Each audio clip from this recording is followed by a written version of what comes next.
नमस्कार, स्वागत आहे पुन्हा एकदा सर्वांचं अगदी मनापासून आपल्या आजच्या छोट्याशा व्हिडिओमध्ये।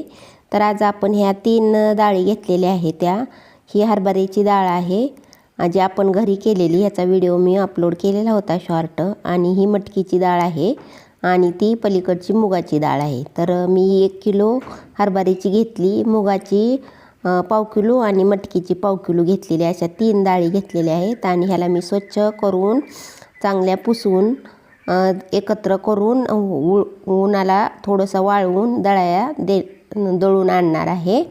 तर दळून कसं आणायचं, तर ते गिरणीवाल्याला सांगायचं सांडग्याचं द्या म्हणून, किंवा थोडंसं राटाचं बेसनसारखं आणायचं नाही, एकदम बारीक करून थोडंसं हाताला राट लागलं पाहिजे अशा पद्धतीने दळून आणायचं।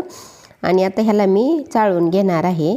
तर हे भाजीचे सांडगे आहेत, एकदम छान अशी भाजी लागते आणि शिवाय कधी भाजीला नसलं तर पटकीनी पण करता येते आणि चव तर एकदम भारी लागते ह्याची।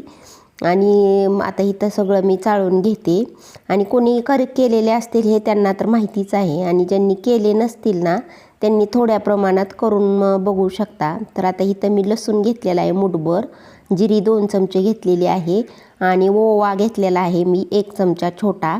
ह्याला कसं लाईट नव्हती आमच्याकडं, नसते दिवसभर, म्हणून मी सकाळीच पहाटे 6 वाजताच बारीक करून घेतलेलं, रात्रीच लसूण सोलून ठेवलेला होता आणि त्यानंतर मग मी वाटून घेतलं सकाळी, त्यामुळं मला दाखवायला झालं नाही।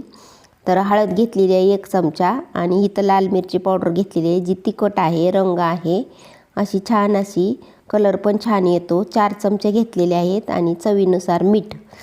तर मीठ मी छोटे चमचे 2 चमचे घेतलेले आहेत। मी चमच्याचा वापर करत नाही कुठल्याच ह्याला, मीठ हातानेच वापरते कारण मला हाताचाच परफेक्ट अंदाज आहे। तर हे सगळं मिक्स करून एवढंच टाकायचं, ह्याच्यात काही बाकीचं एक्स्ट्रा टाकायचं नाही।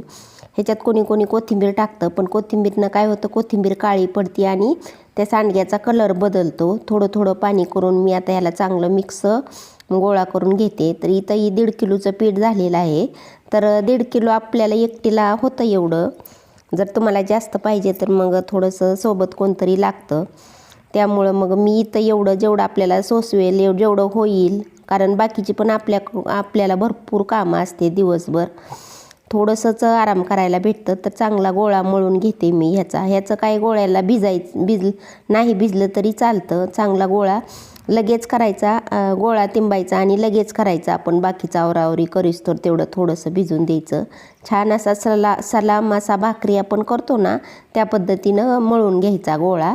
तर इथं बघा किती छान असा गोळा झालेला आहे। आणि वाटलेस तर आपल्याला म्हणजे कसं तोडता येतात का ह्या हिशोबाने पण गोळा करायचा, तुटत असलेल तर बस करायचं, नसेल तर थोडंसं पाणी लावायचं।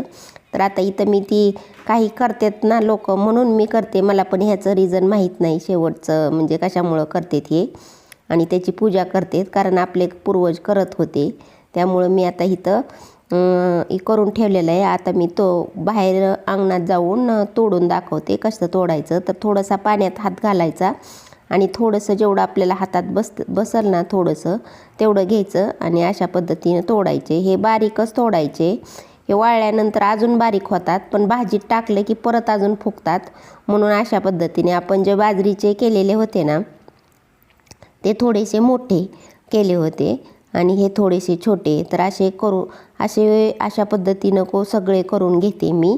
तर मी हे अगोदर सावलीलाच ठेवलेलं आहे 4 पायी, सगळं झाल्यानंतर मग मी उन्हाला ठेवणार आहे, कारण 1 तास लागलं मला ह्या 1.5 किलो पिठाला, एवढे फास्ट तोडून सुद्धा।